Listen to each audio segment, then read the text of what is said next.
my friends, I've missed you. Who the fuck is that? Get out of here. We're recording the loading bar. Who are you? It was Julio Iglesias. Man, has it been that long? You don't even remember my face anymore, Jeff? Yes, it's your Uncle Kory. Come here. Sit on my lap, man. Here, I got a nice shiny quarter for you. Go get yourself some ice cream. How you doing? Oh, I am pissed off. I'm pissed off. Pissed off about what?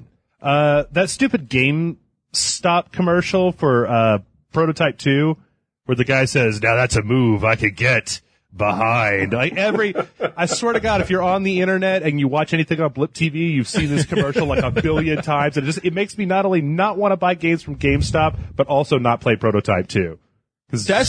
I think that's just pure racism too, man. You know, they try to make a brother look bad. We finally get a black man playing the leading role in the game, and they got to have him make some nasty ass, poor ass, gay ass pun.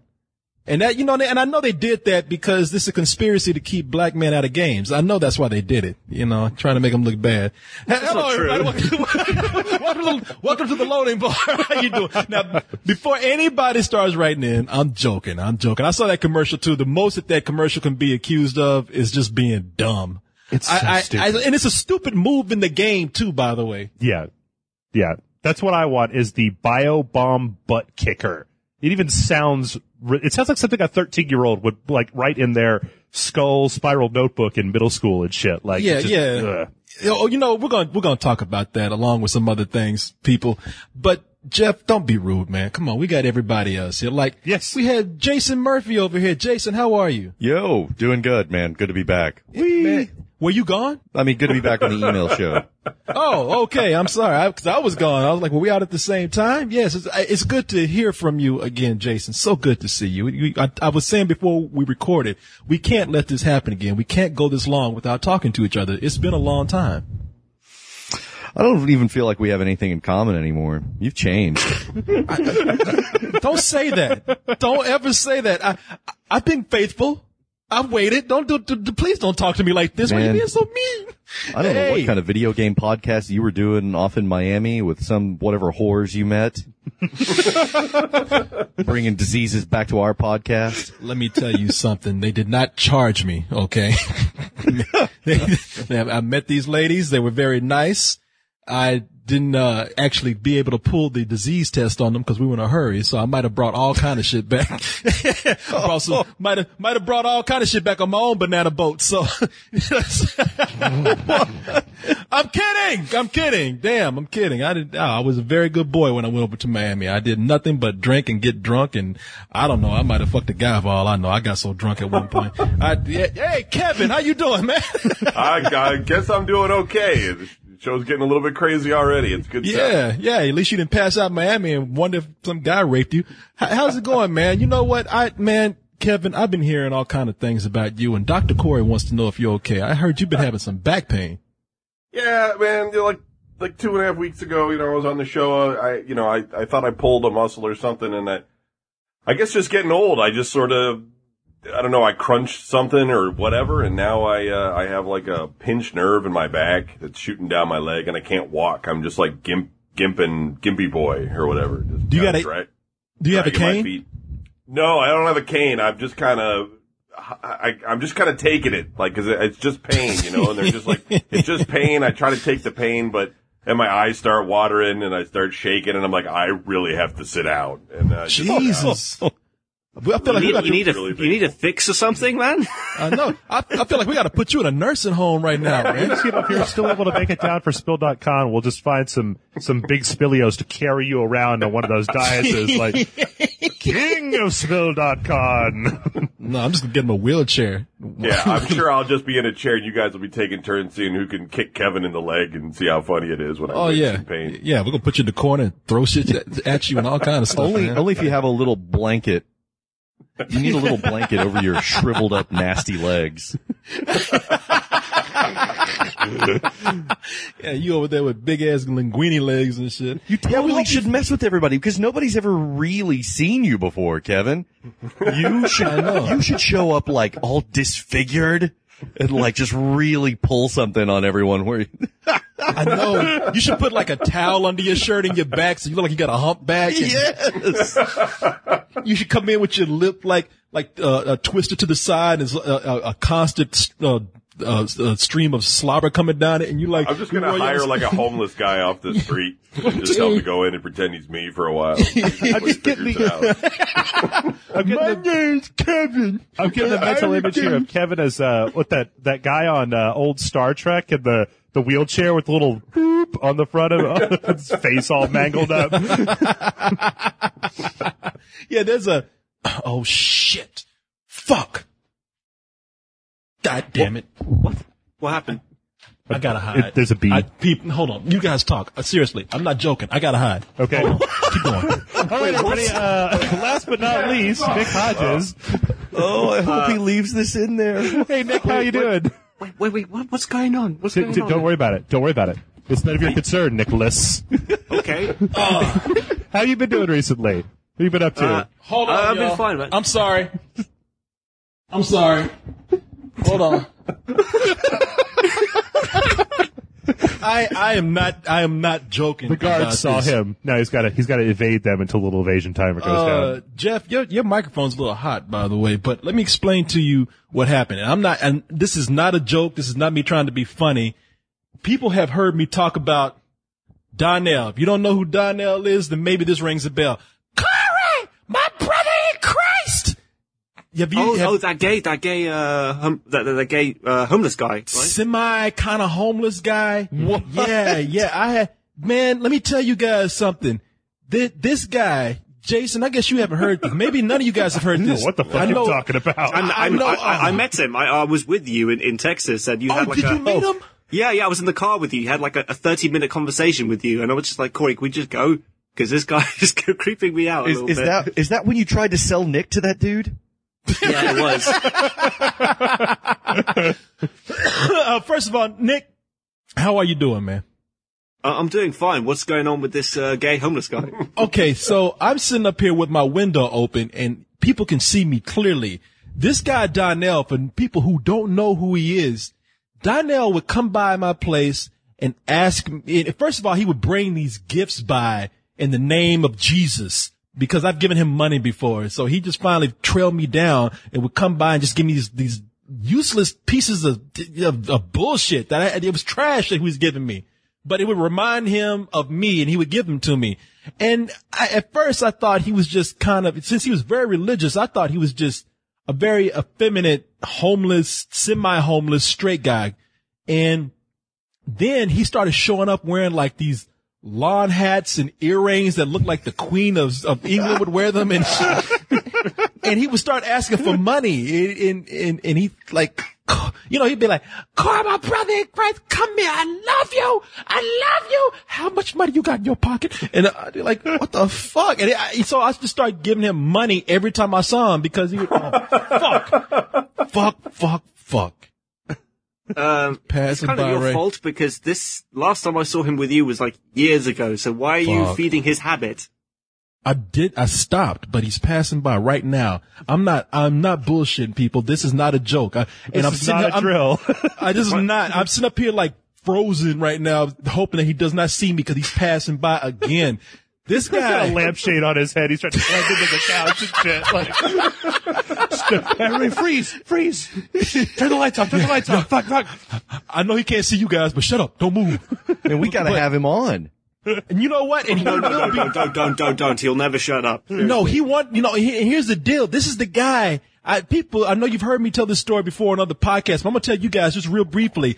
It got to a point where I started avoiding him because he was asking me for money all the time, and he started asking me for rides too. And then there was one night where he needed a ride home. Now, the last time I remember this guy having a home, it was a trailer. It was a little shitty trailer that he lived in, and it was not very far away. He said he needed a ride to this place. So I have a good heart. So I said, okay, I'll take you home, Dantel. I don't have any money to give you, but I will drive you home. Home was the weirdest fucking thing, man. I took him this is a guy who looks like this is another thing. He's about as skinny as a twig. He has cancer, or he used to have cancer, and he continues to smoke like he's perfectly healthy. And so he does this thing too where he goes to churches, not Church's Chicken, but he goes like to churches, and he would go from church to church. I know he did this. He would go from church to church because he would eat their Sunday dinners there until people would finally figure him out, and they would probably tell him that he has to go, and he switched to another church. And so this guy, you know, he's just kind of a schemer. But the night I took him home, this is a guy, like I said, who lived in a trailer, pretty much homeless. I took him to one of these nice, Jason, you know what I'm talking about. Oh, all you guys, except for maybe Kevin and Nick. I took him to the east side of town where they have all the gentrification going on, where all the hipsters have nice homes. Oh, yeah, He moved into one of these nice hipster homes. I don't know how he got it. I don't know what he did to get it, but I know when I went in, he had no You went into his house with him? Yeah, it's a long story, man. It's a long story, but man. it was the weirdest fucking night. Guys, I don't mean to take up the time doing this, but you gotta hear this. Please continue. I want to know. It was one of the weirdest nights, man. It was a night of horrors. I took him home, and he asked me to help him bring something in that he had. He did. And here's the deal. I did not know that he did not have any electricity. And I went in there and it was dark. And what happened was he wasn't supposed to, something happened to where the landlord found out what was really going on with him and cut off the electricity. He was trying to pull this squatter's law thing on him. So he wasn't going to leave. So this wasn't really his house. He was just squatting there. I don't know what happened. Initially, I think he was supposed to be there by some right, but the landlord somehow got weirded out and said, get the fuck out of here, man. He said, I'm not going to leave. I have a right to squat here. And so he cut the electricity off. I'm in this place, it's dark, and he's giving me the tour in the dark, including taking me upstairs to the bedroom. And this is the part where I'm picturing myself like it's one of those found footage movies where I'm trying to get the fuck out of there, but it's dark and I can't find my way out. He's behind me. Kory, I'm gonna fuck you, Kory. You know, and I can't get out. So we, you know, I get a little easier around him because I realize he's not going to do anything. Plus, you know, the guy, I'm kind of big and the guy's small. And I figured like, hey, you know what? Unless the guy's got a gun, which he could possibly have in the dark, or he could stab me in my ass or something, you know, while I can't see anything. But we went back downstairs and he sat down and he started telling me about how he would talk to these guys who were apparently straight. They were married, had girlfriends, but he would convince them to do sexual favors with him, and he's telling or what? I mean, isn't it all for Jesus? Yeah. But he was telling me all this, and he was telling me these stories out of nowhere, as in telling me to test the grounds with me, test the waters with me to see if I was going to take the bait here. And I just said, Donnie, I have to go, man. I'm sitting here in the dark and you telling me about going down on guys who are 30 years younger than you are and supposedly straight, which is what you're trying to tell me right now. You're trying to tell me I think I'm straight until the charms and the sensuality of Dantel gets to me. I'm about to get the fuck out of here, man. So but before I left, this is what he said. He said, well, just take me down the street to get some cigarettes. And I was like, fuck. Okay, I'll drive you down the street to get some cigarettes. We go, and some beer. So we go by one of these places where they're like drive-through places. And as I'm driving through, there's this guy standing next to the car, and this guy is unintelligible. You cannot understand a word he's saying. He's like, and he's talking to Dantel. And I was like, Dantel, something like that. Yeah. And the guy's weird. His fingernails all painted and shit. And I was like, okay, well, these are two fucking weird Queenie type people who are talking to each other. They can talking to each other some weird homeless queen language. And I'm like, all right. I don't speak gay. I'm sorry. Yeah. And gay people, I am not talking about you. I'm just talking about this guy. He could have been straight or gay. It's a weird fucking situation. So I get ready to drop him back off. And I just said, you know, I'm trying to make light before I kick him out the car. And I'm like, so that was crazy, man. You understood what that dude was talking about. He said, what dude? I'm like, the dude about the fucking car, man. And he's like, oh, that wasn't no dude. That was a woman. I was like, that was a woman? And he's like, oh yeah. I said, get the fuck out of here, man. You're messing with me. I said, no. And he's like, oh, I said, how do you know, man? He's like, oh, she came in my place and fucked somebody on my couch right in front of me. I was like, get out! I thought you were going to tell us that he said, oh, you can see him too. Yeah, I had to get that. But I remember joking around with him. I said, you're telling me a lot of stories here, Dantel. You sure you want to tell me these things? And he's like, well, you do radio, right? I was like, well, I do some form of radio, not knowing if he knew what a podcast was. It's like, I do something like that. You should record me and my adventures sometimes. I'm like, man, what? Okay. Yes. It's that children's book that you always wanted to write, right, Kory? It's the Dantel's Children's Hour. We've got to have him on. Let's have him on a happy hour. Not in my house. Somewhere else. I will get him on if you want him on, because I know people do not believe me. Now, I probably can't get him to tell the stories he was telling me, and I swear to God, everything I'm telling you is fucking true. But he will come on, and if he saw me sitting up here right now, you would hear him outside the window. Kory, my brother in Christ, I love you. Where have you been? Unfortunately, you seen him, Nick? Unfortunately, I've actually seen this in real life. So, but why does he know where you live? Why did you tell him where you live? We met like with him just passing by, man. It was, and I've given him rides before to other places. And I've had to stop by the house when he's in the car. You know, I was saying this on a podcast before. We were always raised to be charitable people, man. My mom brought in all kind of people that needed help. So I'm just kind of raised that way. I know people think I'm a complete dick, and I am, but I do have a part of me that's charitable. Wait a second. To help people out. There's a key code for the gate into your apartment complex. Shut the fuck, man. How does he know how to get in? I don't want to give other people ideas. I don't want anybody else coming into this place. How does he know how to get in unless you told him what the key code was?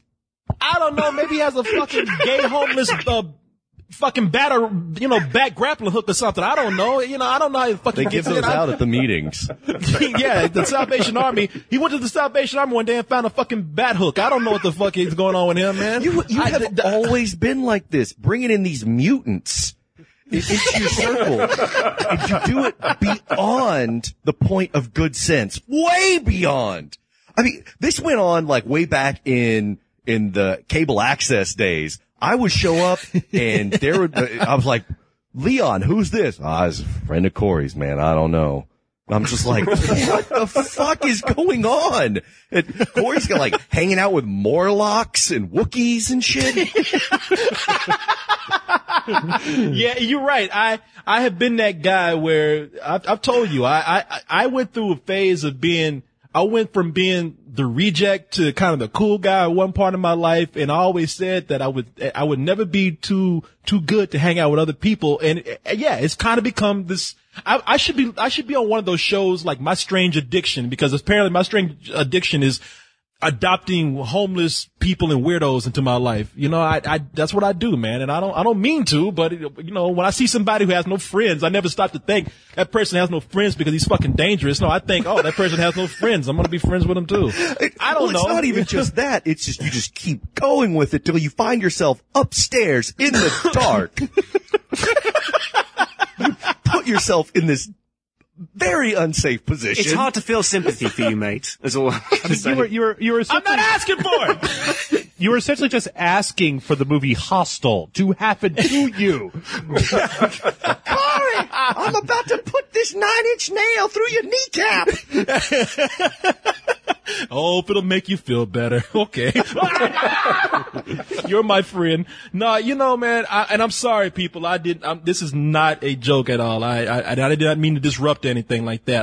I saw that guy earlier today and I was hiding from him and I thought he was gone. And now I'm sitting up here with the windows wide open where he can see me if he really starts to walk up to the door. And fortunately he kept going, but and I almost feel like if he passes by again, I almost feel like calling him up to say hi, because I want you to hear this guy. But, you know. I think at Spill.con, we need to have a classic video game showdown.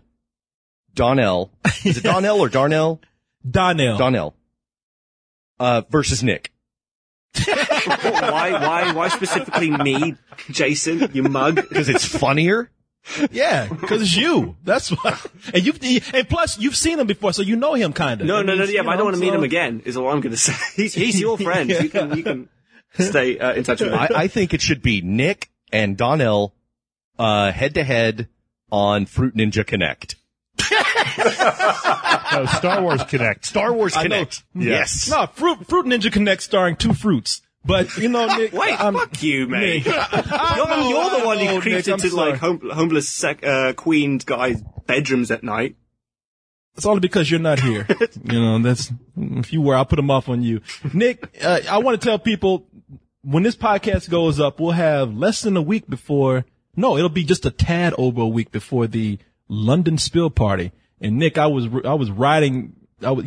pretty much just giving you a hard time before I started to say riding your ass, and I realized I shouldn't say that after that story. But, you know, I've been giving you a hard time about it, but you've been doing a good job. We already have sold our goal of tickets, and we have more people coming. So it's going to be fun. So anybody who hears this, if you're going to be in London or around London, or can take a plane, a train, a bicycle, or with Vespers, or whatever the fuck kind of Eurogate thing you got over that you ride, get over to the London Spill Party and hang out with us. It's sure to come now that you slagged off an entire continent. Oh, I'm kidding. They know I'm kidding. In London, I tell you, London's like a second home. I go there so much, man. Fuck. Well, come we on, are actually getting quite a lot of people from around the world coming. We've got like 5 Americans. We've got like people from Sweden, Germany, Switzerland. Like it's nuts. Like how many people are flying all the way over just for this one thing?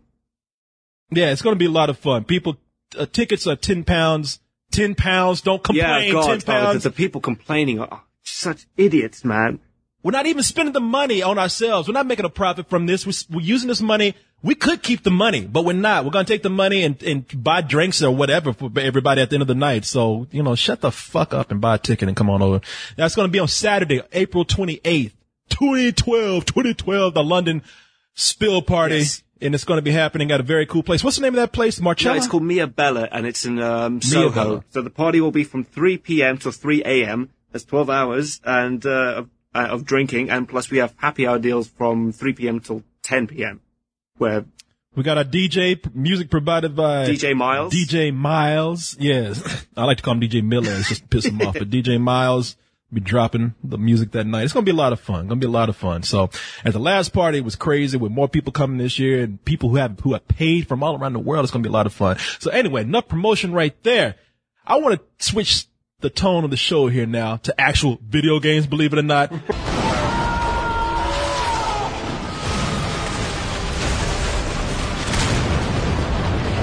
Now that's a move I can get behind. Unlock the ridiculously awesome Biobomb Butt Kicker only when you pre-order Prototype 2 at GameStop. Rated M for mature. Jeff. Sir. That Prototype 2 for commercial, and this is what I'm talking about with, it's getting ridiculous with the stuff that you're getting with pre-orders now. Go ahead, Jeff. I know you got this heavy on your mind right now. Oh, well, yeah. Hey, you know what? I just went to, it's funny because a few weeks ago, I had to go to GameStop to get a few things that Jason and I did, like happy hour stuff for, and they were pretty good. Like they didn't try to push Game Informer on me or make me buy a card or anything like that. But then even just today, I went up there to get some games and, yeah, they tried pushing that card and shit on me. But yeah, I think the problem with this is that it's the same, it's saturation. And maybe it's not so much GameStop's fault as it is TV's fault for running the same goddamn ad over and over again. But it's just so ridiculous. Like, I think it would be better if after the guy said, now that's a move that I could get behind. Like, if he put the sunglasses on and the Who started playing and they were just like, yeah, we know this is fucking ridiculous.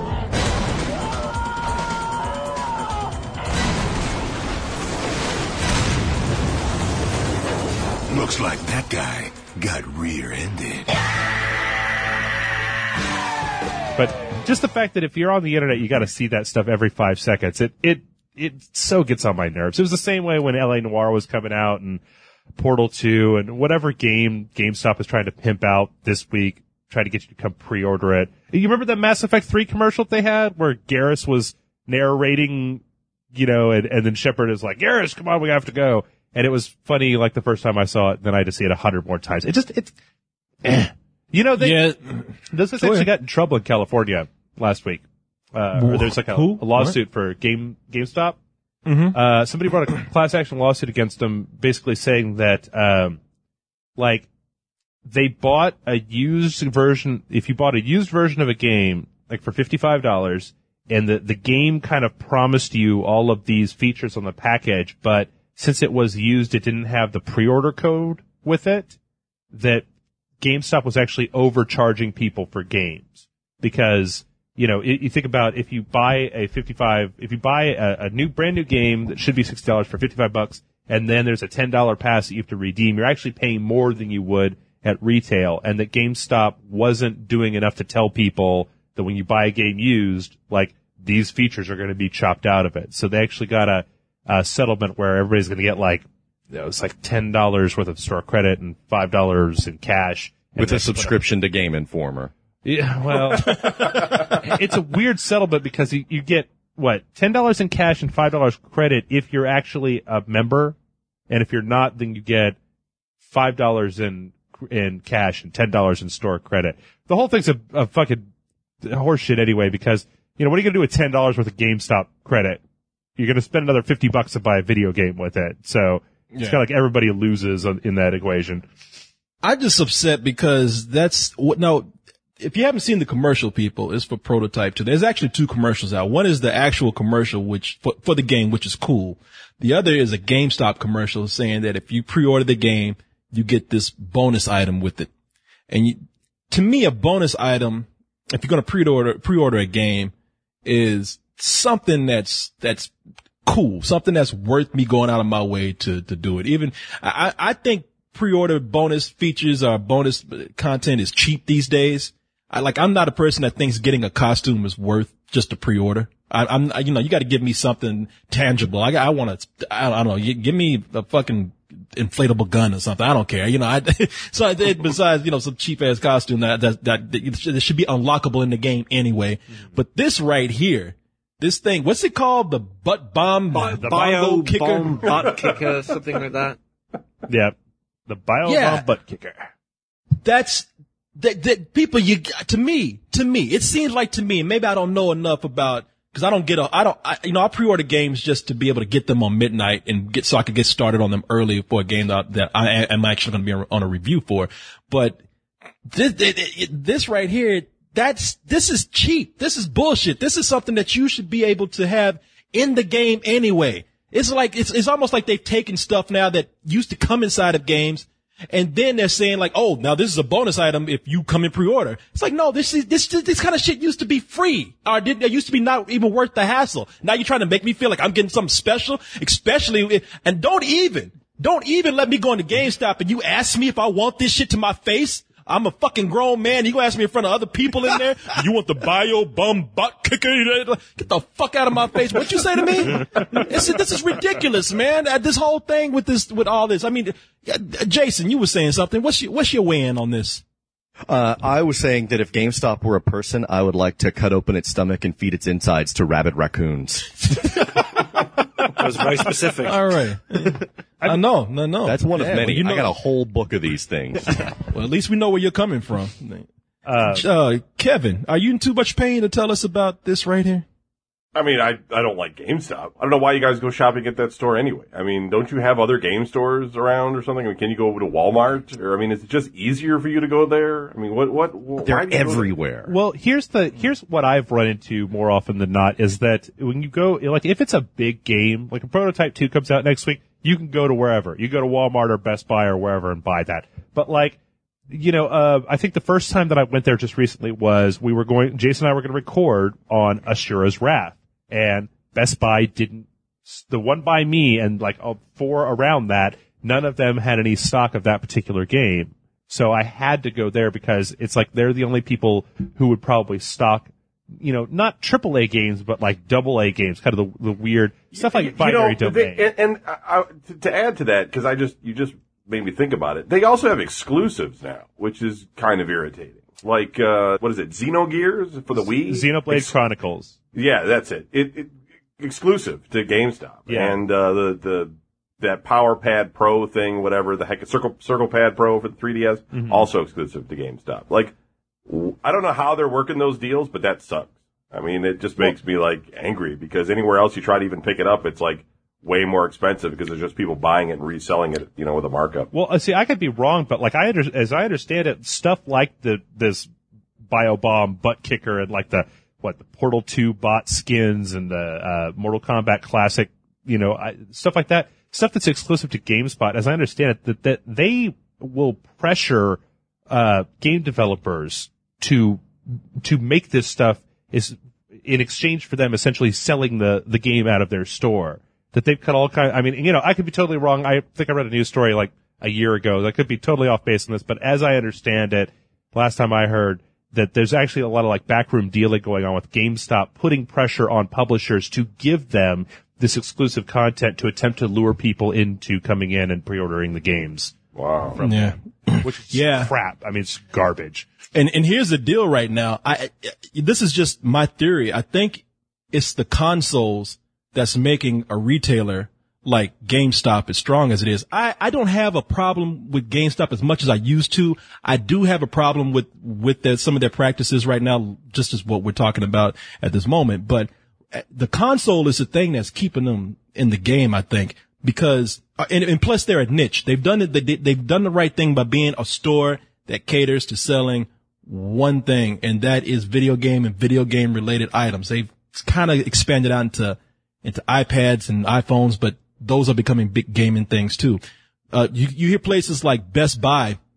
Best Buy is just now starting to talk about closing stores and because everybody's shopping online and the brick and mortar store they saying is kind of taking a dive because of that. And so they're it looks like everybody's saying, is Best Buy going to go the way of Circuit City and some other places that we know are CompUSA?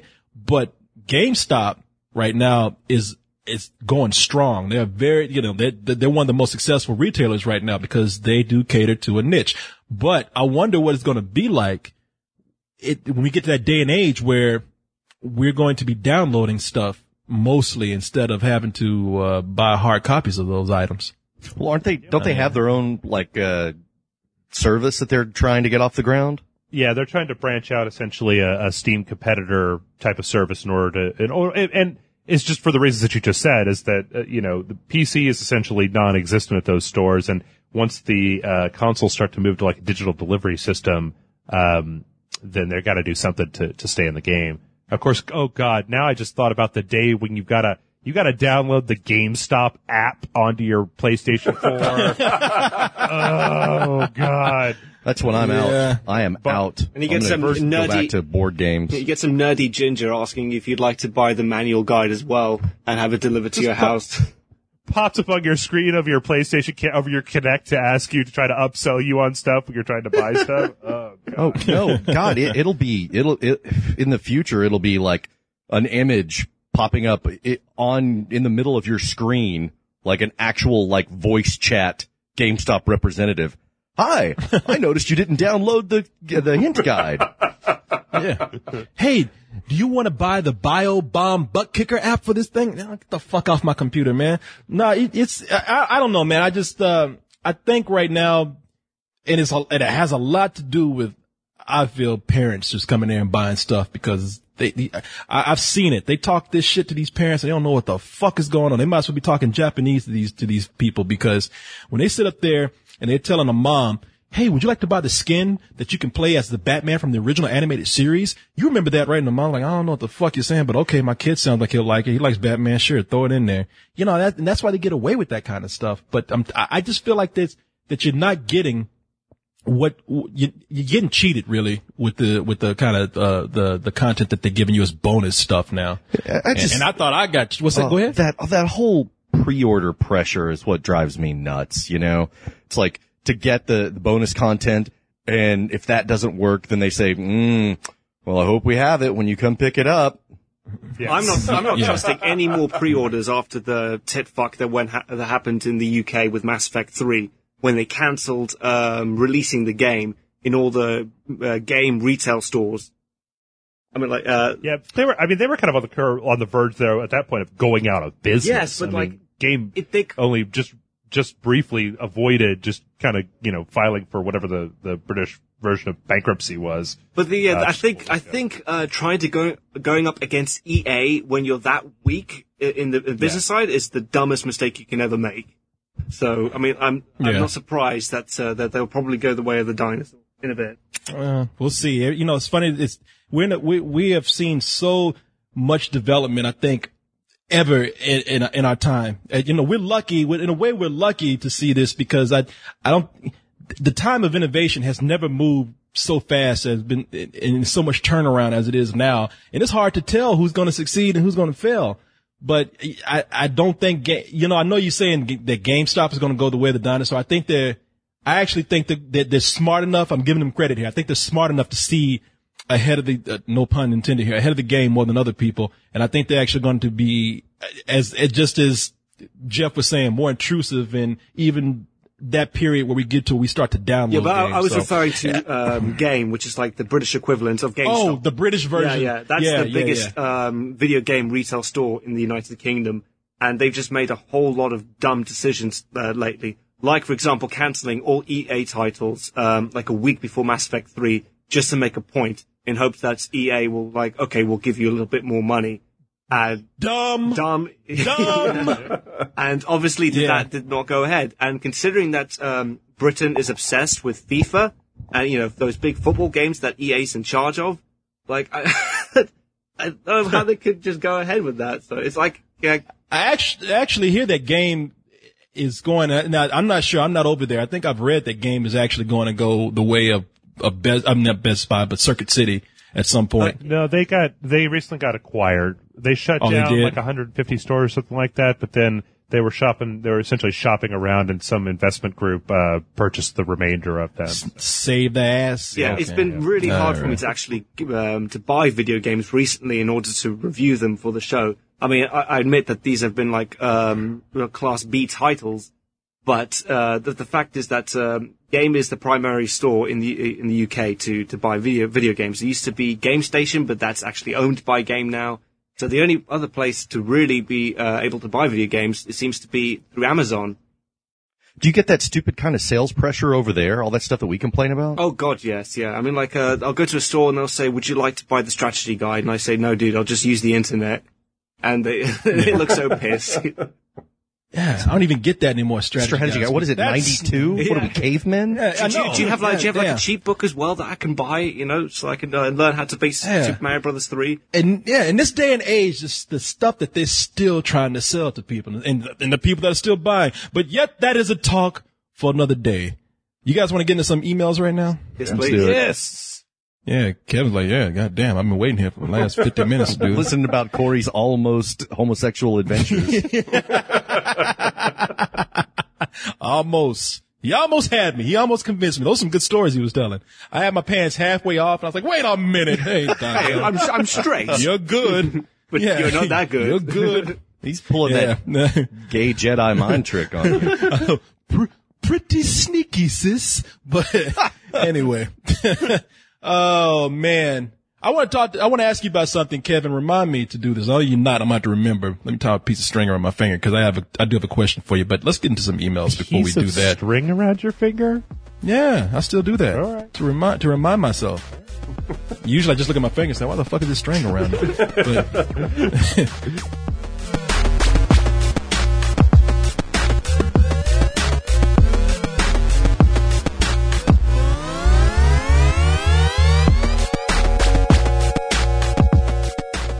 Let's go ahead and get to our first email right here, which is from Middle Class Hero.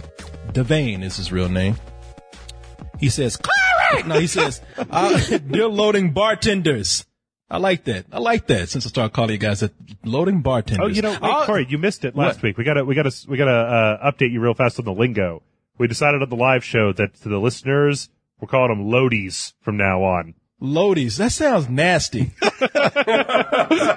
That sounds like the person who gets the worst end of a porno video. You know what I mean? You're a loadie. You're gonna get my load and be my loadie. Take all of our delicious podcasts in your face. All right. Well, loadies. Okay. So right now we have the happy hour, which has become the name of the playthroughs that you guys do, the happy hour. We have the loadies out there, and then we are the bartenders. I like this new lingo we got going on here. All right. By the way, Jeff, and goddamn, we're going to get into this email. I swear to God. But we ran out of time. That's it. We're out of time, people. No more emails. Good night. I have to talk to you about marketing too, because I just got through talking to a marketing person. I mean, not some bullshit person who, you know, I got their like number off a tack board at the coffee shop. No, this, yeah. Donnell's going to wear a sandwich board for us and walk down the street. Listen to the loaded. But he works for cigarettes and penis. But but I talked to a marketing person, like a real marketing person. I can't give away too much detail right now. But one of the things that we're going to have to do is to really develop the video game side of things here. So I got to talk to you about that. And all this lingo is helping. Good. Okay. All right. Here we go. Middle class hero Devane says, "Dear loading bartenders, I was just wondering, what are some of your favorite special / collector's editions of a video game you have owned, and why? Thanks for your time and your humorous entertainment." You know what? I would tell you what I'm looking forward to. I'm going to sidetrack around this. There is a bust of a character, one of the creatures from, what's that game that's coming out from Naughty Dog? The Last of Us? The Last of Us. Yeah, The Last of Us, if you don't know the game, then shame on you. You should, you stupid son of a bitch. There is, the game it's a zombie game, but their take on a zombie is more like The Infected. They put up this video of what was that video called? What series was it from? The World or something? Our Fucked Up Nature? Yeah. I know, I can't remember, I don't know the name of it. Some British nature show, right? Nature show, yeah, it was some nature show, but they showed this ant, and this is real, and I've seen this actually before. I actually saw that clip before they used it. And there's this fungus that is airborne, and it'll get into these ants, and these ants and other insects it'll take over their minds, and it'll cause them to climb on these high places and stay there and die. And the bodies will grow out these fungus from their heads and their carcass. And then from there on, the cycle continues. It goes airborne until it affects some other poor bastard ant. And this game is on that theory. The zombies in the game are actually infected people who have been turned this way by this fungus. And they look disgusting and nasty. They got these tumors, which are fungus growing out their heads. And they made a bust of a female infected. And it looks badass. It's disgusting, but there's so much detail on it. I'm looking at it right now. And I want that. This is the first time I've seen it. I don't want this in my house, dude. This looks like somebody is turning into deep fried cauliflower. The number 7 at the Indian restaurant, right? Yeah. Yes, sir. Yeah, look, do you see this, Nick? I haven't seen it, no. But I know the type of I think I've watched that nature documentary about that. It's quite disgusting. So it's kind of like this plant grows out of these ants, right? That's how it works. Yeah. But I don't know if that bust is going to be available as something that you can get like in some deluxe edition of the game. But I don't ever buy these things. Like I don't need a bust of Master Chief or anything like that. But I don't know. There's just something so cool about the detail on that thing that I want that for some reason. I don't know why. And who would want that in their home? I don't know. I don't, but yet somehow maybe there's some fungus that's affecting me and I just got to get this thing and bring it to my house. I don't know, but it looks badass and that is what I want. Outside of that, I don't think I've ever bought the deluxe edition of anything unless it actually lent itself to the game. Cause the last time I did that, I got burned on it. They convinced me at GameStop to buy, and maybe it was a different game company at the time. I don't know. They convinced me to buy this collector's edition for Resident Evil 4. And I've mentioned this before. It was nothing. I bought it.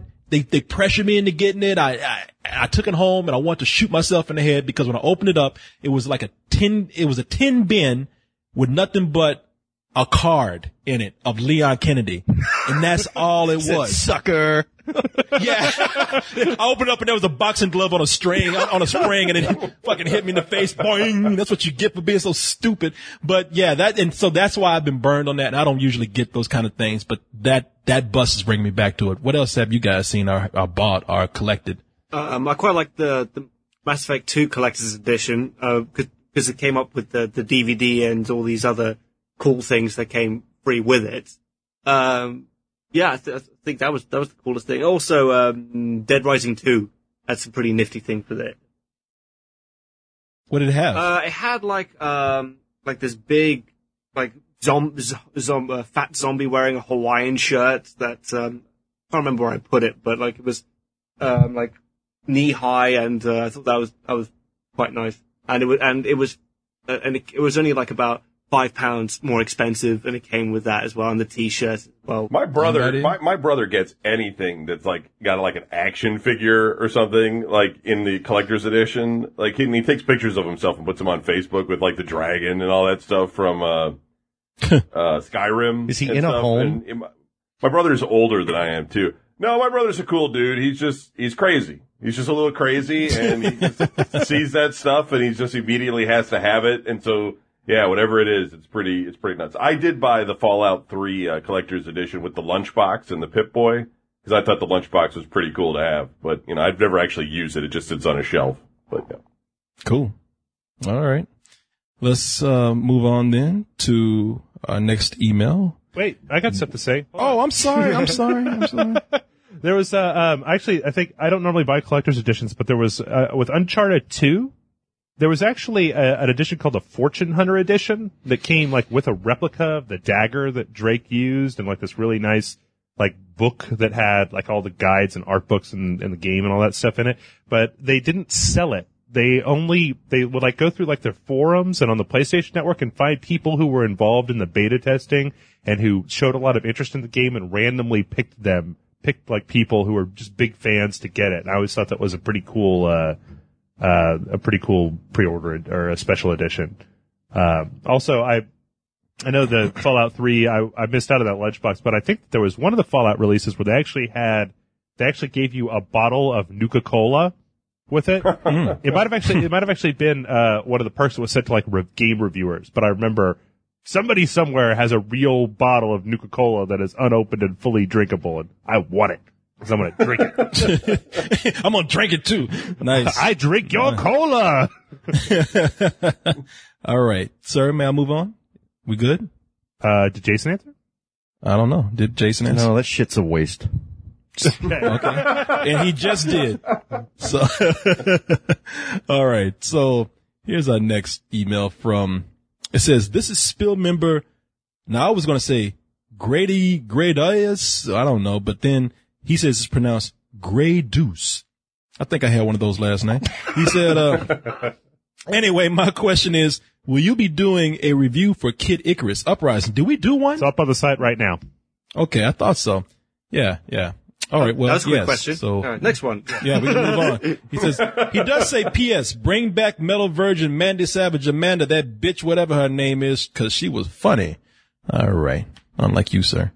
Let's go ahead and move on to our next email here, which is from, I'm just being mean for no reason. I know. The guy's cool with me. The podcast bitch slapped me. I don't know what happened. I know. Grey Deuce is fine with me. All right. We have an email here from Billy Wilson, not Billy from Let's Do This. And Billy says, greetings, my favorite barbiturates, whatever. And he says, the Loading Bar is by far my favorite podcast, except for a few others I listen to. Then it's not your favorite. That's awesome. Except for these following, I will list them now. Except for everything else. The best thing of all time, except for some other stuff that I don't want to talk about. He says, my question to you is, what is your most shocking in-game moment? For me, it's the barbecued family in L.A. Noire. Thanks for answering my question, and stay black. All of you. No, I will not stay black. I'm not doing that anymore. Give that up. You know what? I remember that there have been a lot of games that have been a lot of cool, shocking moments in the game for me. I don't know what you mean by shocking. I don't know if you mean shocking because something scary happened or shocking because I think he means like the story to the turn of events. Did that? Makes sense. One of the games that best did that ever, and I wish somebody would come out and do it again, is Eternal Darkness. That game fucked with you through the whole game. There were so many moments where you thought your TV was messing up, and it was the game. It's a game for the GameCube. And this is when GameCube got cool, right before they pulled the plug on it, right when it was beginning to be like pretty awesome. Cause that's when like Resident Evil 4 came out as an exclusive, and then they brought out the Resident Evil remake or the reboot, and they brought out Resident Evil 0, and and they brought out Eternal Darkness, which is kind of a horror / adventure game.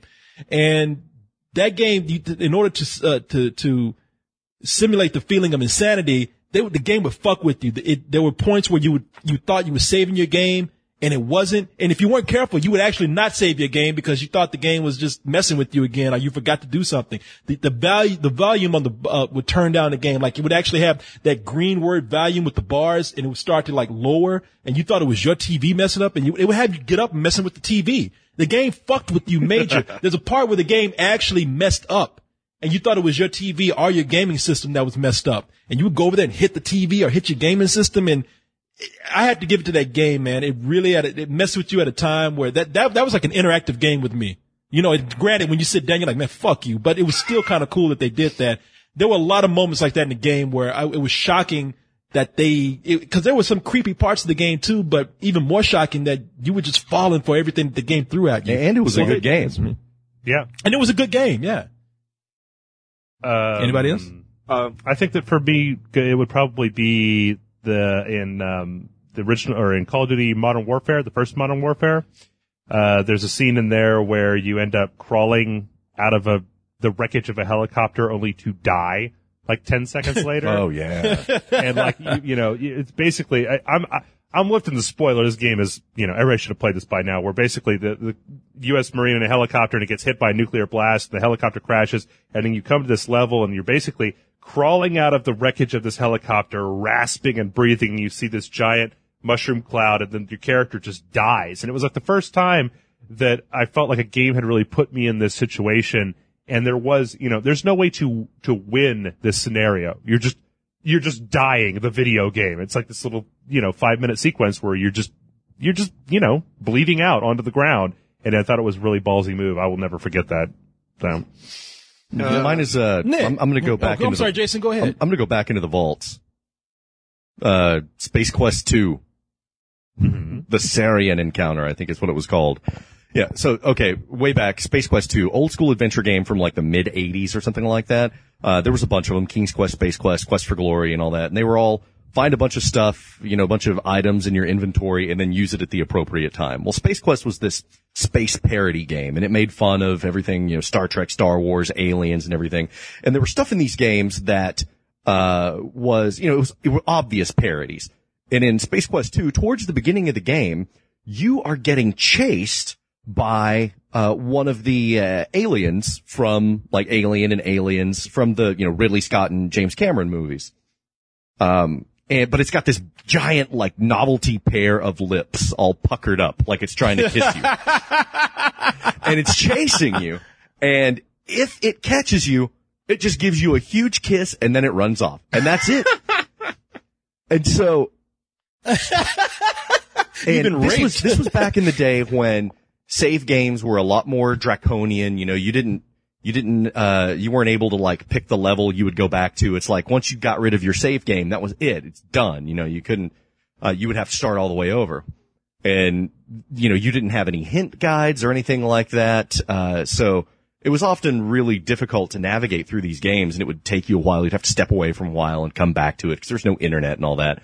Well, towards the end of the game, if you had let the alien kiss you, all of a sudden, the egg in your chest hatches and the game is over. Oh, nice. Yeah. I remember that. Roger Wilco grabs his chest, he falls down and that's it. You're screwed. Game over. Yeah. You cannot load up any of the games after that point where it kissed you.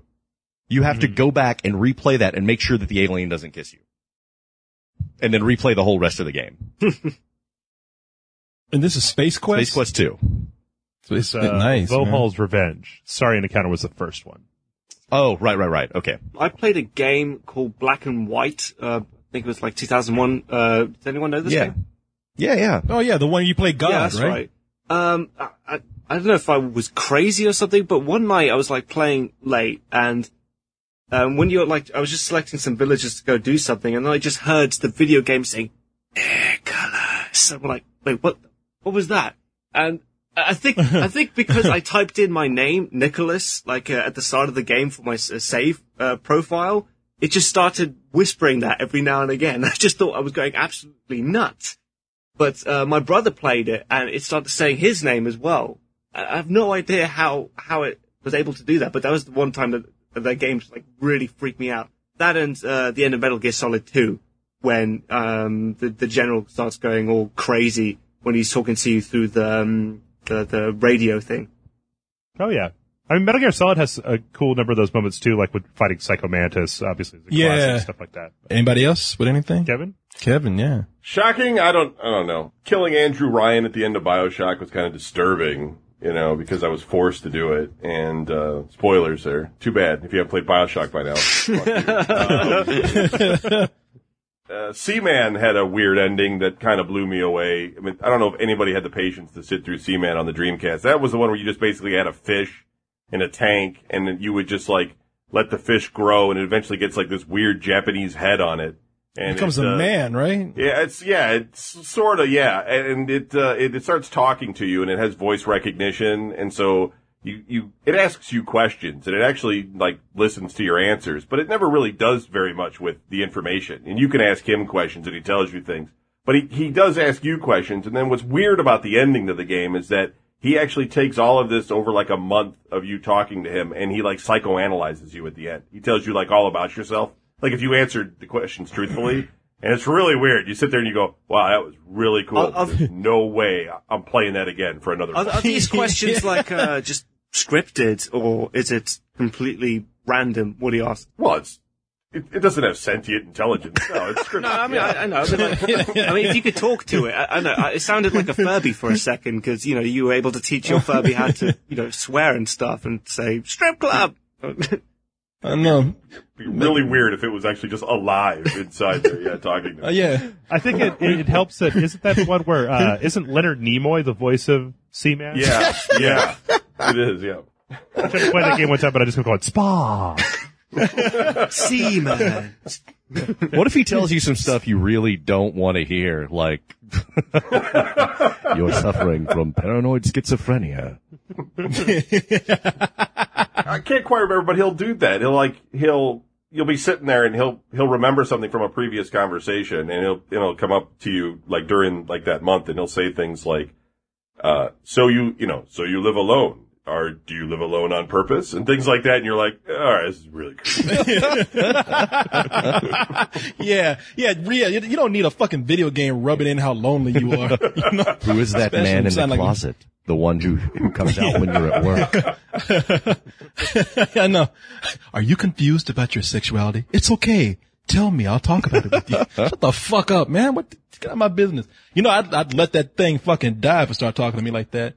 And then I would let it die like Leonard Nimoy did in Wrath of Khan. I'd play bagpipes while it died. Of all the video games, his was the most human.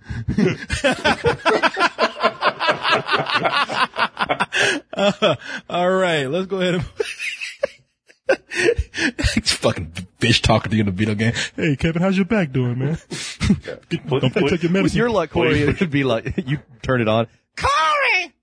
Yeah. My brother in Christ! Come on in the bowl. Let me show you my bedroom. All right, listen. We have a email here from Grant McGee, who says, I'm not a member on the site, but I play one on TV. Now he says, but I've been a regular listener for some time now, and the Loading Bar has quickly become one of my favorite podcasts on the site. I was curious to know if there are any games out there that received either a mixed or largely negative critical reception that you actually felt was great, or at least enjoyed. He says, I know that Kory really enjoyed Silent Hill 4. Yes, I did, in spite of its fairly tepid response. Fuck those people, man. They know what they're talking about. He reworded this weird. He says, does have any, but he meant to say, do any of you have any games that you feel similar about? What about the other loading bartenders? Well, what about the other loading bartenders? That's you guys. I'm going to go with Force Unleashed 2, which is actually one we covered on Loading Bar. We reviewed it, and it got lukewarm reviews, and you guys, the ones of you that played it, I don't recall that you really cared for it all that much, but I really had a blast with it. I thought it was fun. There wasn't a lot to it, but I really enjoyed it. it just really dragged the Star Wars fiction over the coals. Like the first one was kind of making an effort, but that second one just started getting really fast and loose with, trying to fit into any kind of continuity of Star Wars. I think Vanquish, I didn't feel like enough people played Vanquish. I thought it was a really, really good game. It came out a couple years ago. Resistance 3 is one for me. And, of course, you're going to react like that. That's a fun game. Sod off. And L.A. Noire. I really, really enjoyed that game. Yourself. Go back to play Silent Hill 4. The more time goes on, the more I dislike L.A. Noire. I mean, like, I guess it's an interesting question for all the other people out there. Have any of you guys ever felt the desire to pick that game back up and continue playing it? I have, yeah. Really? Mm-hmm. Okay. It's not even really a game. It is a game. It's just that Barely. it's not like it's not Max Payne, okay? You are an actual detective. That's what I enjoyed about it. And when you do You're an actual detective whose decisions don't mean shit. Are you talking shit about Max Payne, Nick? I love Max Payne. It's just that Max Payne is the John Woo of detective games. He doesn't detect shit. He shoots things. That's what he does. That's Max Payne. I dig that. I thought the John Woo game was the John Woo game of John Woo. Okay, we're not, let's not talk about that, okay? Fuck that game. You know something? Man, between Let's Do This and the Loading Bar, my man at Rockstar Games is going to hate us, man. We're talking about L.A. Noire and Billy on on Let's Do This and to me, this is, I feel like this is blasphemous to say. He said that Mafia 2 was much better than Red Dead Redemption. Dude, what? What? Yeah. I was like, are you? I liked Mafia 2, but yeah. that dude's not right. He's crazy. Yeah. I love Mafia 2, but Red Dead Redemption is one of the best games of all time as far as I'm concerned. Yeah, Billy, you are full of shit, man. I gotta tell you right now. And I told him that, and he gets cocky about it too. Well, tell Rockstar to make a better game. They did, goddammit. I mean, come on, man. Yeah, anyway, Kevin, what about you? I mean, it's hard to pick a game that's like a sleeper. I like Two Worlds 2. I played that game all the way through and finished every mission in it. So I guess that game was, I thought, probably underrated. Because the first one was, Two Worlds was so bad that I think people, sort of unfairly hated Two Worlds 2 as well. And it's not that bad. It's completely playable. And I had a lot of fun with it. I sunk a lot of hours into that game. Which one was this? Two Worlds 2. Oh, Two Worlds 2. Okay. The most awkwardly named game ever. Yeah, Two Worlds 2. Two Worlds 2 Part 2. 2.0. But, yeah. Version 2. Now, Plan B. So, now, here's the thing, man. I know what I said in my review for Resident Evil Operation Raccoon City, and I did say it's not a good game. It is not a good game.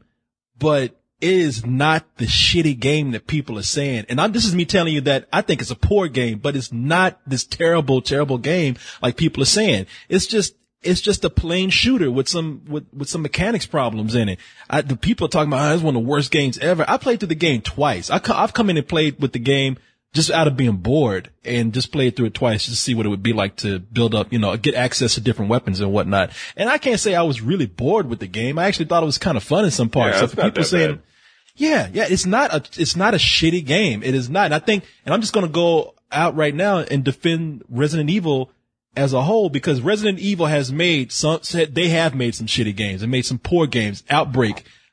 That's one of the worst games I've ever played.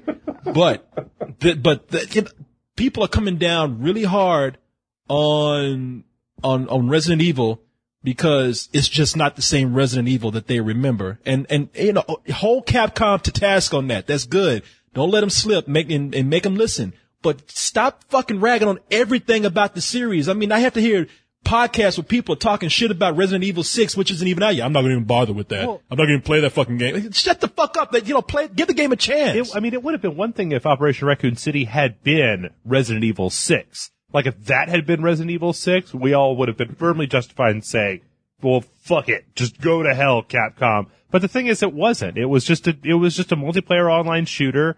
And I felt like people people who said it was the worst game they'd ever played. It's like, you need to play some more games, motherfucker. I've got a whole stack of licensed games over here that you can get into. Oh, yeah. Call of Juarez, the cartel is calling. Thor. Play Thor. Tron. Yeah, no, people, Yeah. oh, Tron. Yeah, Tron's a fucking shitty game, man. I mean, yeah, think of any movie-based game that comes out recently and you have a much worse game than you have Resident Evil. So I don't want to hear that shit anymore. So anyway, let's go ahead and go to our next email, which is from Petyov. He says, I recently played Dark Souls just because I was told how hard it was, and I wanted that challenge. You probably heard that from Jeff. Yeah. Jeff said that. Now, there's a boss in Dark Souls that is ridiculously hard to beat. Lava beast thing is what he says it is. And I spent hours trying to kill it and just kept failing. Now, here comes the real meat of this email right here. He says, now, I usually don't do this, but I went online to look for a guide and found out that you could simply make the boss fall to his death without even losing any health and putting in any effort. My question is, now thanks to the internet and other sources with tutorials and guides, are games becoming too easy? I mean, Dark Souls is really hard, but after watching a few YouTube videos of other people playing the game and just dominating, I found Dark Souls to be less fun and not challenging. Stay the fuck off YouTube. You don't have to look at this shit. The game is, what happened to working your ass off to beat a boss and getting that feeling of success after all your struggles? Am I guilty of using the guides, but I wish I didn't? What do you guys think? Thank you. Yeah, Jeff, go ahead. Okay, there's two things to address here. Number one is that the boss that he's talking about, it's basically this giant boss, and if you kind of run back the way that you came when you encounter him, he falls down and dies. And I don't know if you can beat it by conventional means. I only ever beat him like that. But the thing that's curious about this is that it's this idea of, I watched some videos playing the game, a video of other people playing the game and dominating. I found Dark Souls to be less fun and not challenging. Like, what is other people being good at a game? How does that make that game less challenging for you? I mean, if you watch a walkthrough and then ape the movements of that player step by step so that you never have to figure anything out, well then yeah, the game's going to be way easier. I mean, it'd be the same as saying, I played this game with the Brady Games guide and it was fucking easy. I just did everything they said. I beat the game and, fuck it. They don't make hard games anymore. It's like, no, they totally make hard games. It's just you have to be willing to put up with the idea of figuring stuff out on your own rather than going to the internet. And in fact, there's Fez just came out last week, and that game is blowing my mind because there's a part in it where once you start figuring out what's really going on in that video game, holy shit, it's like it's some kind of bizarre peyote revelation. It's absolutely incredible. Wow. Okay. Anybody else on this subject? This is going to sound stupid, but I was playing the Matrix: The Path of Neo, which was a game that was released on the PlayStation 2. It was after the shitty Enter the Matrix game, but you're like fighting some witch and you're doing all this cool kung fu stuff, but then after an hour, like, there's nothing I could do to kill this bitch, and then I just replayed it, and then it took me 5 minutes. So I think that there was like a glitch or something in this game. Like, I was throwing like pillars and giant pianos, everything I could. It was like a Looney Tunes cartoon. She would not die. There's a lot of glitches in that game, man. The one that came out right after the second Matrix movie, or the one that was tied into the Matrix movie, the second one, isn't there a part where there's a door that you just can't get past? Are you talking about Enter the Matrix? The one Yeah. There might have been. I wasn't too sure. I mean, I remember it being impossible to fight the Agent Smith unless you successfully kicked them off the building or something. But yeah, there's quite a few glitches, but actually the one in the Path of Neo has been my favorite glitch because I felt like I was doing like a really cool fight, and whereas in the real game it just takes 5 minutes or less just to kill her.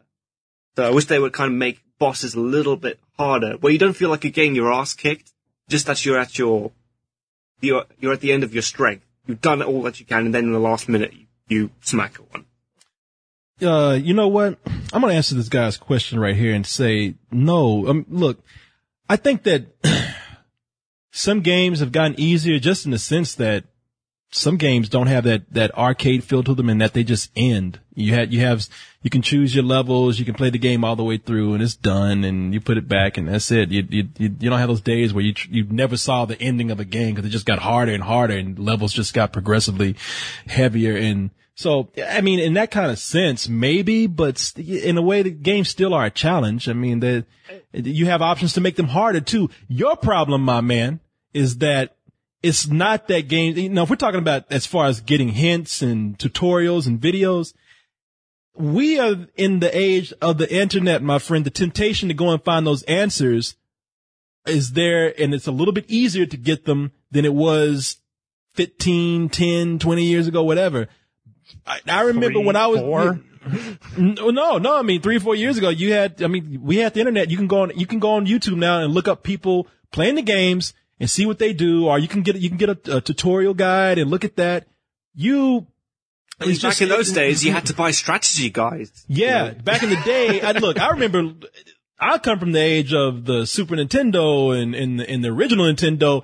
Back in those days, you didn't even have strategy guides unless you subscribed to a magazine like Nintendo Power or something, in a hope that the shit you were having problems with, they had an answer for. Or you had to pay to call the hotline for a hint. You had to wait online, and it was $10 a minute or something, and you had to talk to some. Did you ever do that? I did that. Yeah, I talked to some game expert waiting online, and they would charge you by the minute, or they charge you a flat fee, so it was harder. I mean, but even before they had those hotlines, back in Nintendo or the 2600 days, the way you got by something is that you hope the fuck your friend got past it, and you go and ask them. I can't tell you how many times I was asking my friends, man, you can always call in your friends up, man, you get past that part in Metroid? Man, how you do that? And they had to come over and show you how to do it. That's the only way. I remember my cousin, he was getting pissed at me because he couldn't ever get past his games. And I would go over to his house and show him how to do certain things. And then I would just beat his games for him. And one day he said, man, don't get the fuck out of my house. I'm tired of you beating all my games. I'm just saying it's easier now to get the information that you need. It's not the game. It's just that the way the information is delivered to you. It's a push button society, instant society that we live in. So if you fall into the temptation of wanting to get that answer, that's your fault, and you probably ruined the challenge for you. I mean, if you don't want to ruin the challenge of the game, stay the fuck off the computer and don't look at the answer. Yeah, I mean, a game like Dark Souls is literally all about figuring out how that world works and kind of figuring out how to play the game correctly. And so if you just go online and look up a wiki and just read it from top to bottom, the game's going to be super fucking easy because you already know everything. So just resist, dude. Resist the temptation. Yeah, that's it, man. That's it. Yeah. Lock yourself in a room and tell somebody, whatever you hear in there, do not let me out. Okay. No matter what I say, and then you hear at midnight, let this fucking room. I need to find out the answer to Dark Souls. I'm gonna fucking kill you. Don't let me out of here. God damn it. Nope. Can't let him out. He said not to. It'll be like that scene in Trainspotting where he's just locked up in a room and you just see the Dark Souls monster crawling up on the ceiling, looking down at him and taunting. Yeah. I remember the movie, The Man with the Golden Arm, had Frank Sinatra in it as a heroin addict, I believe, and he told somebody he said, whatever you hear, don't let me out of that room. And they locked the door, and at night you heard him in there, it's just, nobody would open the door. That sounds awesome if it turned out he was a werewolf. Yeah. Let's see. We have our next question here. And this one comes from Manuel, who says, hey guys, Manuel here. Manbot47 on the site. I think Dantel has one of those, a Manbot 40. I think he has 47 of them. He says, I'm curious if any of you guys feel the same way I do. Well, how do you feel, Manuel? Tell us. He says, feel the way I do about attempts to adapt games into films, in that I'm tired of it. All it does is showcase the insecurities of the industry. How so? Games are their own medium or art and don't need to be validated. So what do you guys think? Do film adaptations help or hinder games as a whole? I don't think they hurt games at all. If a movie flops is based on, a movie flops is based on a game, the game's already a success. That's why they made a movie off of it, first of all. And it's not going to hurt any further successes that game is going to have. Super Mario Brothers is one of the worst video game movies ever. One of the worst movies in current history to ever be made. And how long has Mario survived that shit? You know, nobody cares. And Come on, He's Kory. still going strong. I mean, like, I would like to see a good video game movie. I mean, I think the closest good video game movie I've ever seen is Silent Hill. I mean, it's not a great movie, but I enjoyed watching it. I will say this, I don't want them to stop though, because somebody's going to get it right. And they're going to do it, they're going to keep doing it anyway, but I want to see somebody get it right. So I don't know who will, I don't know what game it will be. It's going to be some director or game we possibly haven't even heard of yet, but I don't want them to stop just because they haven't got it right so far. It has to be a director who's actually played the game. That's the most important thing. Well, even Not like when they were, do you remember Uncharted? They were going to do that Uncharted movie with Mark Wahlberg. Oh, The director never even touched the game. He knew nothing about it. Yeah. I mean, Just I mean, you got to be careful though, because just because you're a fan of the game doesn't mean that would make you a good director. Because Christopher Gans, however you say his last name, the guy that did Silent Hill, not a great movie, but it was probably the best video game movie. But he played the game, obviously. Oh right? yeah, he was a huge fan, but I mean, the game was still, he was maybe too much of a fan. But I'm actually really looking forward to the new one that's coming out this October. It's directed by the new Silent Hill Revelation is what it's called, I think. Yeah. But it's directed by the guy that did Solomon Kane, which a lot of people didn't see because it didn't get U.S. distribution, but it was a pretty damn good flick. Yeah. And the only thing that has me worried about it is that I think it was, they were considering doing a straight to DVD or Blu-ray or a VOD type thing with it, which means, really? I think at one time they were. I'm not sure. Look, I think Silent Hill is the best video game movie that we have so far, just based on how it looks. It looks amazing. I mean, there's so much. There was one part in the movie where it was a direct visual realization on the screen of the video game. And Are it you was talking amazing. about the scene with the nurses? No. That actually freaked me out, that scene. No, there was a scene where you're going through the part where you're going through, it's from Silent Hill 2, because they combined elements of Silent Hill 2 and 1 into the movie. Their problem is that they fell into and you have a lot of producers who come in, or you get the director or a writer who comes in and puts their own 2 cents into what the video game was, sometimes for better, sometimes for worse. Visually, it was great. Story-wise, they recreated another story, and I think that's where it became a jumble. They recreated another story, but yet kept the same elements that we saw in the game, and it just was kind of a jumble. And that whole thing that they said, well, we're going to change and I thought this was bullshit. They said we're going to change the character from a man, which was Harry Mason in the first Silent Hill. We're going to change it from a man to a woman, because the audience is going to feel more frightened for a woman being in that role than a man. They're going to think this woman is more dangerous. I was like, that's bullshit, whatever.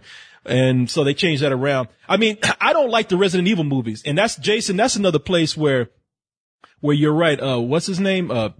Paul Thomas Anderson? No. Paul Worthless Shit Anderson. Okay, Paul W. I keep getting... He did Mortal Kombat. That's actually a good video game movie. That actually is a good one, but he loves the Resident Evil games. He loves them too much, like Jason was saying, because he just puts things that he thinks look cool into the movie, and they make no fucking sense. In that last Resident Evil movie, which I saw on TV, and for some reason watched the whole thing like a few months ago, but the guy from Resident Evil 5, the guy with the big axe and the bag over his head with the nails driven into it, that character comes out of nowhere, and there's no explanation for him at all. And he loves that. He says, it looks cool. I just want to see what it looks like on the screen. I'm like, fuck, man. It's hard to get the stories right, because like we said, the stories are kind of loose because you play them and you don't really watch them. And that's what makes them so hard to translate to the screen. But I think somebody will get it right one day. The important thing is that the Resident Evil games originally were supposed to be scary, and he turned them into more like of an action flick, and a quite, B-movie action flick. And it's funny because the movies now have become what Paul W. Anderson has made the films. I didn't think that first Resident Evil movie was the worst thing I've ever seen. I mean, when you stack it up against shit like The Legend of Chun-Li and Postal and all the crap that Uwe Boll has shit out over the years, that movie is at least watchable. I think that everything past the first one was garbage, but you can't compare Uwe Boll to his work to Resident Evil. Because like he intentionally makes shitty movies. Video game movies. That's all I'm talking about here. You know what? I will say this. I'm not crazy about, I don't like the first Resident Evil movie because I thought they could have made a genuinely creepy atmospheric film. Instead, they made it a techno dance club, but they were smart enough to actually they were able to skirt around it by making it its own side story with its own character and not try to make it a direct adaptation of the game. Right. And I give it credit for that, even though I think a direct adaptation of some sort would have been better. But I don't know. I read the script by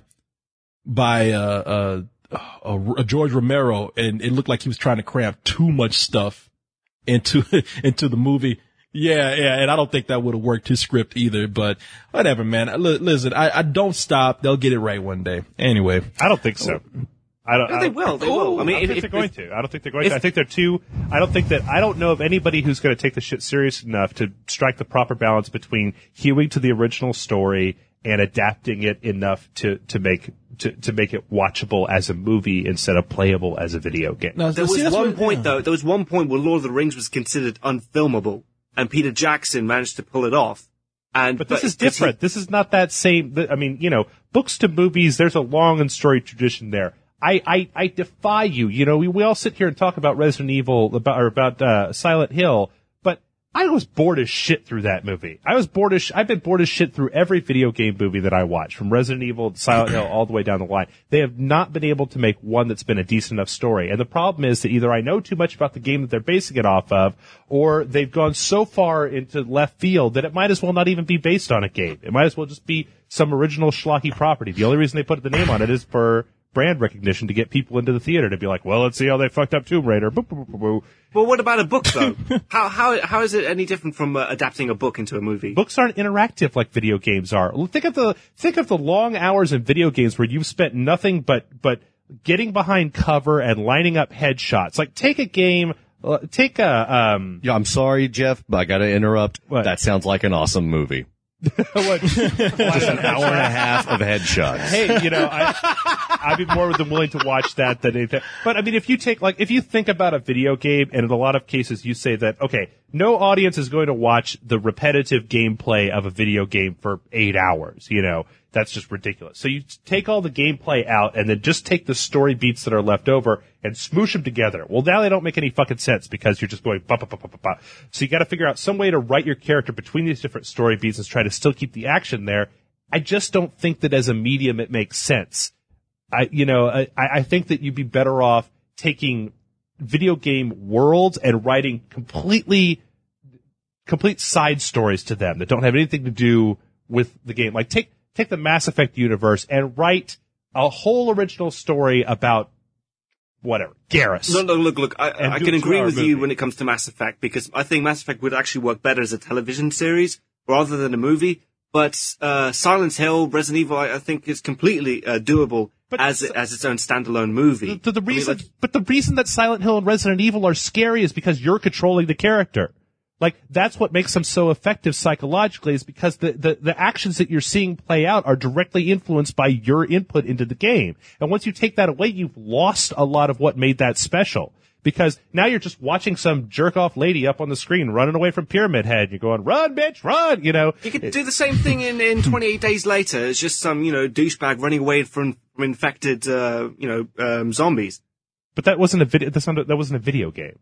Yes, but I'm thinking that one day, and it will happen soon because this generation is growing up, of course, we'll have someone who understands how to make a good film and who appreciates the source material of video games, and will be able to do a crossover. I believe it when I see it. The best video game movie is The King of Kong, A Fistful of Quarters. Technically, yes. It's just a documentary, but I would choose Scott Pilgrim myself, but there you go. Scott Pilgrim was good, but that was because it didn't lean on a video game for its story. It had its own story that had video game elements in it. Has anybody heard of that video game movie that's coming out from Disney? Wreck-It Ralph? Wreck-It Ralph, yeah. I'm kind of curious to see what that's going to be like. Or not. Everybody's like, just got quiet like I'm a dumbass or something. Well, So, I've only seen the poster. Yeah, I don't know what that is. So, yeah. yeah, you should look it up. It sounds like it's good. It's a cool concept. I saw like a couple of pictures that are floating around the internet. Whoa, let's see what we got here. This is from Yannick the Krav. He says, I met this guy before. He's from Poland. He's a cool guy. Why do you think that since we observe in other parts of mainstream culture, like movies or even comic books, a progressing infantilization with bloodless shootouts, more cutaway action, less cursing, and less mature stories overall? I don't know what world you living in, man. Games still tend to get more and more R-rated. He goes on to give examples, but I think what he's saying is that we see mainstream media becoming a little more conservative while video games become more violent or more sexual. Like, they become more R-rated the way he described it. I don't think that that's the case. I think we're actually seeing, I've never seen so much penis in movies today. I've never seen like the kind of blood that we see in movies today there used to be shock videos that you would rent back in the 80s and watching the 70s, because that kind of violence was seen as just way too, the kind of violence we see in movies today, that would get people an X rating back in the 70s. Well, I mean, like, remember Rambo? How gory that movie was? And it wasn't that long ago it was released. Exactly. Yeah. And let's not forget to mention, certain, I'm not going to say network television, but, we get outside of network television, we're getting things like Breaking Bad and Spartacus, which Spartacus is nothing but sex and violence. I mean, it's literally, I don't even know why they try to tell a story with that shit. Game of Thrones. Game of Thrones. I mean, we're seeing a lot of Walking Dead on TV. And we're not even talking about premium channels. We're just talking about non-network television where we see the kind of violence that we thought we'd never see on television. I mean, people getting eaten alive, torn apart by zombies. Who would have thought, man? Those used to be reserved for Italian horror movies, and now it's right there on our television. So I don't think that's the case, man. I think you just notice it more video games because video games is still growing through a maturing process. Well, I have a question. I listened last week to you guys, the beginning at least, when you guys were talking about Lockdown. And how they kept cutting away in that movie whenever there was there was something gory that would happen. They kept putting it in the shadows or cutting it away. And I mean, you see far more movies than I do. Do you see that happening more and more often these days? No, that's why it was so fascinating to see in Lockdown, because that was a movie where they were going hard for a PG-13. And I don't know why for that particular movie they were trying to do that. I mean, I don't. 13-year-olds think the trailer for that movie looks awesome. I think that's what it was. I think they read the script and said, you know what, fucking 13-year-olds only gonna like this shit. So, and even they didn't see the movie last weekend. So yeah, I think that it just that particular script right there said, hey, look, seriously, come on. We can either go the Total Recall route where we just take this dumb story and just add a whole lot of crazy violence in it. It's a cheap movie. Let's just see what we could get with the teenage crowd by taking all the violence out. I don't think that's the standard that we see. Okay. All right. Here's our last question. I'm sorry. What game should Paul Verhoeven, or what video game movie would you want Paul Verhoeven to make? That's a question right there. Mario.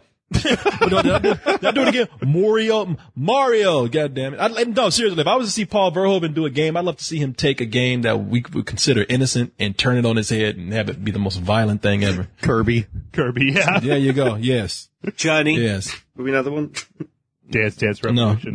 No. Yeah. You're stuffing people's heads in while you dance. Yeah, that's what I want to see right there. That would be a cool game if somebody did that. Make it a parody game where they took all of these games that had innocent family gameplay in it and made it some of the most violent stuff that we've seen. And you played through all these different levels where you do that.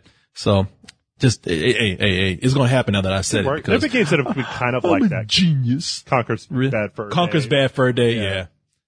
All right. This is our last email right here. And this comes from, I know this person. I'll read his name afterwards. Ahoy, fellas. Hope to see y'all at the San Diego Comic-Con. My question is, and I'll read who this is, and he will see us at San Diego Comic-Con, goddammit. He says, given the format that the new Mortal Kombat was made with, that is, taking the story and character elements from Mortal Kombat 1, 2, and 3, adding some new features, and making a solid tournament fighting game, what other game series or titles would be refreshed or reinvigorated by this type of format? And he says, P.S., if Nick ever decides to switch teams, please let me be the first to know. This is from Martin F., my boy Martin F. Wait, and what? Nick, before you say anything, he's actually very cute. Aw, thanks very much, but I think you should know that I like the ladies. So. No, seriously, he is, if you put makeup on him and a wig and a dress, like, you've seen Cillian Murphy, right? Who? Cillian Murphy. Oh, that guy from 28 Days Plays Later. the Scarecrow. Yeah, 28 Days Later. Scarecrow in the Batman movies, the Christopher Nolan Batman movies.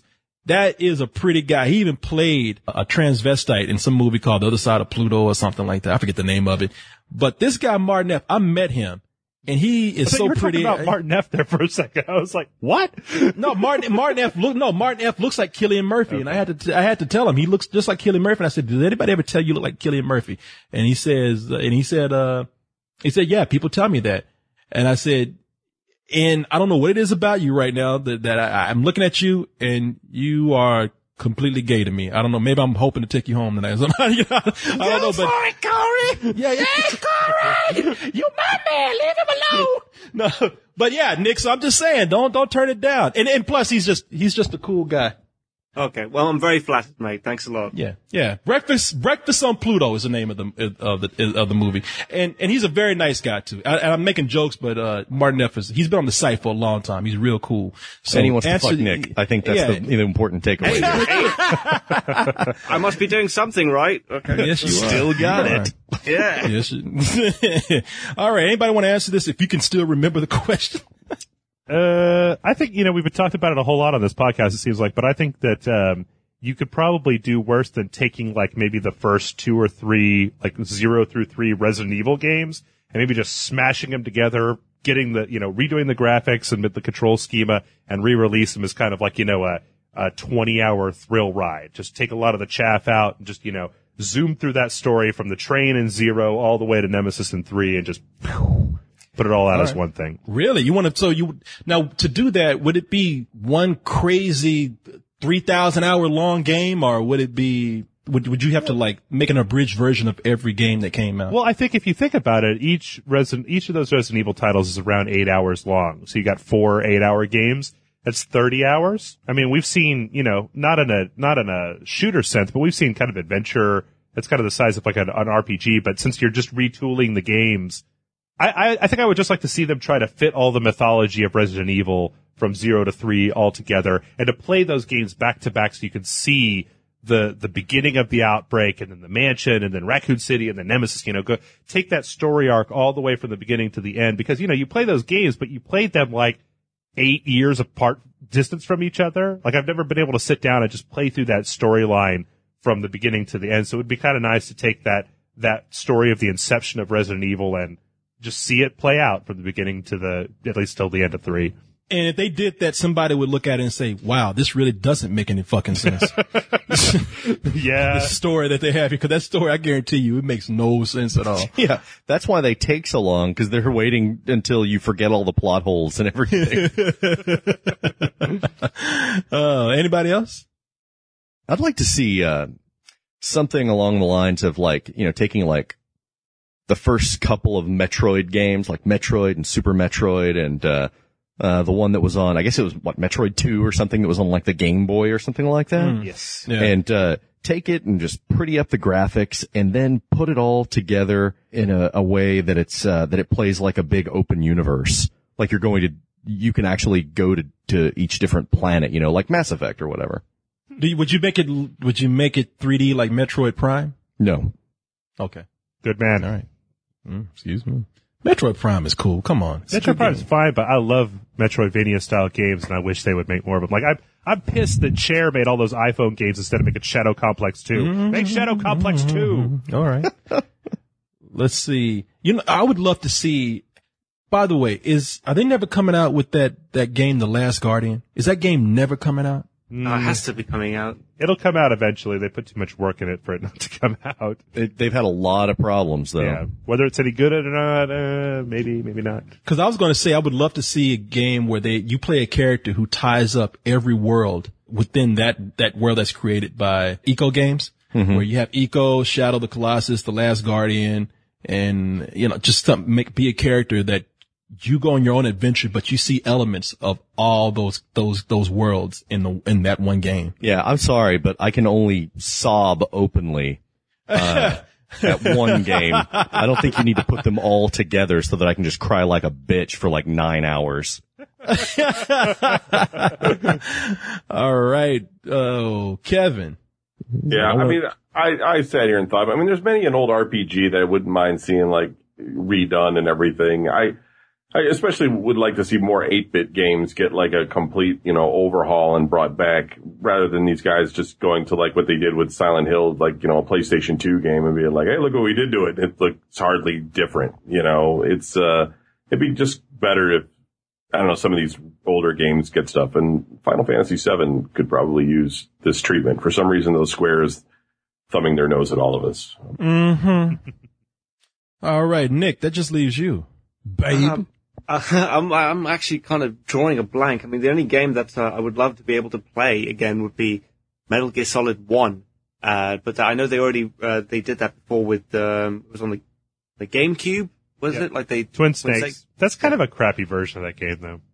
Yeah, I mean, like if they did a better copy and had it on the PlayStation 3. I mean, like the Metal Gear Solid HD collection, I know it's on the PlayStation 3, but they didn't have, Metal Gear Solid 1 on it. That's the only game that I would really, really get excited for playing. All right. All right. Jeff, I like you, man. I like you a lot. Love you, Jeff. But the thing is, you like to just, you have such a final answer for things. Like you say things and you can't do this and you can't do that. You seem so determined to rule things out. Yeah, I'm going back to movie thing. I'm going back to that. This is a Kory wants to suck your dick thing. Yes, that too. No, you can't ever say, you can never go in and say never, and just say never definitely. You're so definitive. Never say never. You never know what's going to happen. That's very true. That's very true. I guess the problem that we have right now is that the movie, like the people that have been making movies based on video games have had many, many years and many, many chances to get this shit right. Many moons. And so far, like, they haven't, like, nobody with no big great director or wonderful writer or anything has come in to do this stuff and to make it anywhere near have anywhere near the impact that I feel the game has. Because once you take all the interactivity out and then I don't know, it doesn't work for me the same way that games do. And who knows? Yes, maybe somebody could make one and it'll be badass, but I'm just so much more interested in just playing games than I am in watching. Yeah, but all the people who made those video game movies, it's pretty safe to bet that they didn't actually play the video game, that they didn't research the source material. So of course the film was gonna suck. I mean, Max Payne, for example, how the hell could they fuck up Max Payne? I mean, the game is an action game. I thought it'd be piss easy just to make a Max Payne action movie, even with Mark Wahlberg. But if you think about the original Max Payne, and think about if you just made a movie that was nothing but Max Payne the game, it would be boring. It would just be no. You don't. Yeah, I mean, like, I agree with Max Payne. You cannot follow it the entire thing. I mean, like, because pretty much it's about an emo detective who just bitches and moans about his family getting killed, and he just happens to be in a subway station when gangsters are trying to rob a bank or some stupid shit like that. If you take Did you play Max Payne, Nick? Yeah, I did. Yeah, Max Payne 1, like the very first level, was like, I was getting off at the train stop when I saw that the door was open on some painkillers. And then suddenly 2 gangsters turn up and I shot them. And then you just have like all these mafia gangsters in a subway station. And like, you don't ever go out into the real world or interact with people or have conversations or anything. You're just shooting at everything that moved. Now it works for the game, but if they had it kind of cool story to it, then that would work. But they needed to. I felt like if they could have made like the game like hard boiled, then that would have been a perfect Max Payne game film. I'm bored of this conversation now. You started this conversation. Well, you know what? I remember what I want to ask you, Kevin. Strange word. I'll be damned. Now, did you? Oh, that work. Now, listen, Kevin. Did you? I know your back is hurting, man, and so I had to ask. Do you still want to do this record-breaking video game thing? I mean, we can. I mean, we're getting kind of close to the wire here. We have That's to why I'm asking. If we have enough television sets to actually do it. I can get the television sets. You tell me what we need. If you email me or talk to me and tell me what we need, I will get on it and I will start trying to get it together.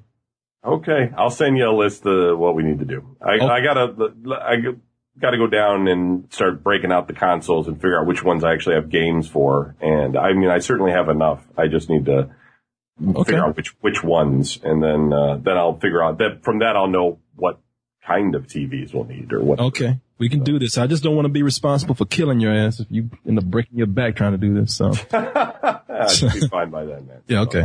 Oh, that'd actually be kind of cool too. So let's, I'd miss you though. All right. That's the show. Speaking of Kevin doing stuff, Kevin, why don't you tell these people how they can email their questions to the show? Yeah, we got over 100 emails since the last show. So everybody has really been emailing a lot. Send it to spill@videogamenews.com. I know I can't do it every week. I would like to do it as much as I can, but the show is getting popular enough to where I don't know if we should try to do one every week. Or maybe we alternate. I know, Jeff, I know you've been wanting to do a call-in show. Maybe we alternate. Maybe we do a call-in show one week and we do a email show the next. Sure. Yeah, absolutely. I don't know. We'll get it figured out. I've been really pressured into making this video game aspect of our website a little more popular because, they're telling me, the marketing people are telling me that would be a very wise thing to do. So we gotta, we gotta come on, Jeff. You know what I'm saying? Hey, sure. I'm going to have to double my expenses for, the meth that I buy from Jesse every week. But, other than that, I think we'll probably be fine. Oh, I didn't tell you. Part of that is that we're getting rid of you. Oh, right. Oh, no, we would never do that. We would never do that, Jeff. Are you crazy? All right, people. That is the show. We have to get rid of you now, though, people. But we'll be back. All right. Everybody, it was fun. I'm happy to be doing this again. I think you guys held it down very well last week, and I was happy you did so. But I want to be here with you and do this. So until next time, good night, everybody. Good night. Good night. Good night.